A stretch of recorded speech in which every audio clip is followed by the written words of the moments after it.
sigut un congrés molt important, molt il·lusionant, de molt de treball, de renovació de la nostra proposta política i he de dir que ha sigut un congrés que ens donarà molt de fruit. Molt de fruit. Ara tenim una missió, que són els congressos comarcals, el Consell Nacional per el dia 4 d'abril i hem començat ja l'executiva nacional a planificar, a treballar per a dirigir aquesta organització. Per tant, jo estic molt content, molt satisfet del treball que hem fet totes i tots i crec que estem encertant el camí a seguir per a treballar, per a liderar aquest espai valencià. Som els de casa, som els de...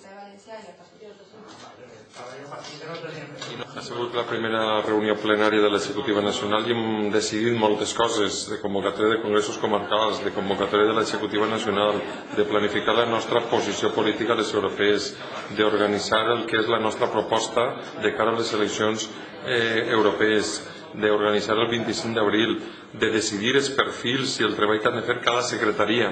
Estic molt il·lusionat perquè n'hi ha un equip potent, un equip jove, il·lusionant, i en aquest sentit crec que l'executiva nacional ha fet molt bona feina en el temps que hem tingut de reunió. Hem estat tots, excepte Josep Maria Panyella, que tenia un treball a les Corts Valencianes, i Josep Moya, que tenia un treball important a Gandia. Però anem a fer una bona feina i jo anime des d'aquest videoblog a tots els militants del blog a que treballen en els col·lectius, en les comarques, per a impulsar el nostre projecte. Tenim un projecte il·lusionant i som la garantia valenciana del nostre País Valencià.